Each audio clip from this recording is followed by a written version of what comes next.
নমস্কার, আমি বন্দনা। আমার কিচেনে আপনাদের সবাইকে স্বাগত জানাই।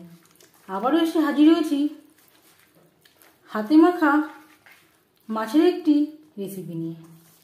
দেখে নেওয়া যাক আজকের এই রেসিপিটা।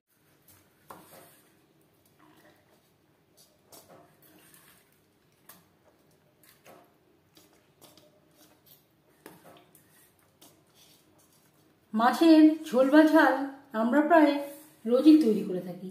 আজ আমি একটু অন্যরকমভাবে মাছ রান্না করব। 5 পিস মাছ নিয়েছি। মাছ আমি পরিষ্কার করে ধুয়ে নিয়েছি। এবার আমি এতে দিয়ে দেব পেঁয়াজ আর রসুন। পেঁয়াজ আমি কুচি করে কেটে নিয়েছি আর রসুন আমি থেতো করে নিয়েছি। আর লাগছে 2 টমেটোর পেস্ট।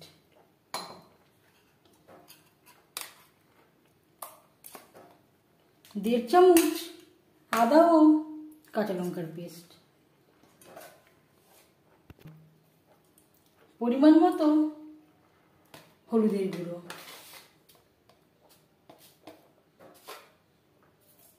স্বাদ মতো লবণ। লবণ হলুদ ও মশলা দিয়ে মাছ বেশ ভালো করে মেখে নেব।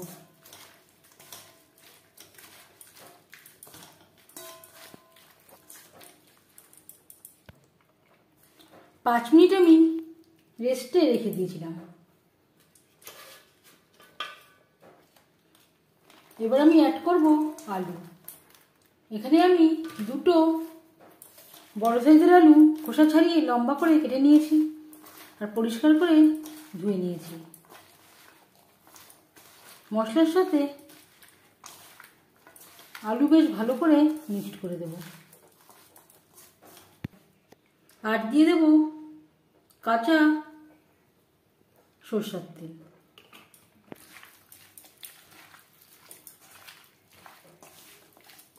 আবারও বেশ ভালো করে মেখে নেব।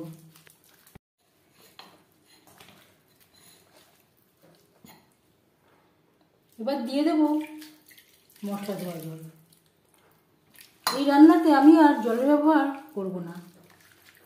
এতে যেই জল দিলাম এতেই হয়ে যাবে।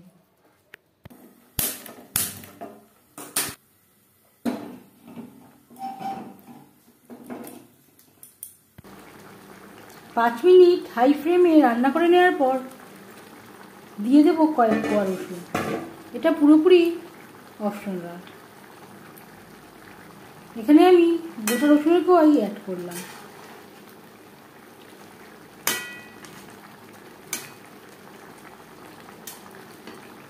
গ্যাসের ফ্লেমটাকে একেবারে লোতে করে দেব।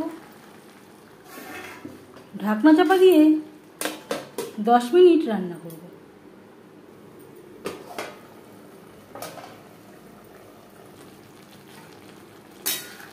এইভাবে ঢাকনা সরিয়ে আলতো হাতে একবার একটু উল্টে পাল্টে দেব। একটু সাবধানে নাড়াচাড়া করতে হবে, না হলে মাছ ভেঙে যাওয়ার সম্ভাবনা থাকতে পারে।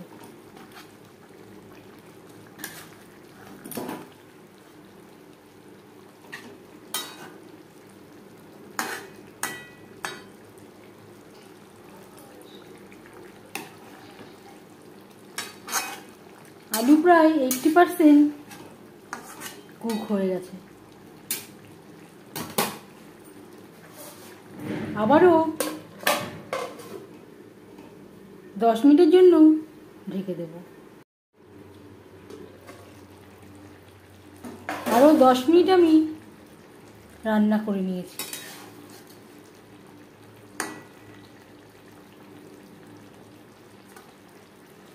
আলু পুরোপুরি সুসিদ্ধ হয়ে গেছে। এই পর্যায়ে বুঝে নিতে হবে মাছের তরকারি বা মাছের ঝাল রেডি।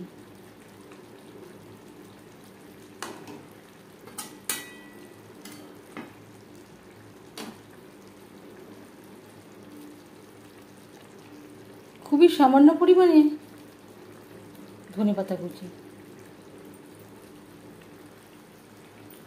গ্যাসের ফ্লেমটা বন্ধ করে দেব। 5 মিনিট ঢেকে স্ট্যান্ডিং টাইমে রাখবো।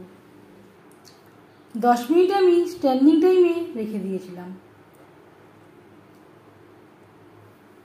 এভাবে একবার হলেও ট্রাই করবেন।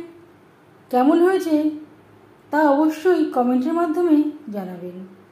যদি এই রেসিপিটি ভালো লেগে থাকে লাইক করবেন, শেয়ার করবেন, সাবস্ক্রাইব করবেন আমার চ্যানেলটিকে, বেল আইকনটা প্রেস করে দেবেন।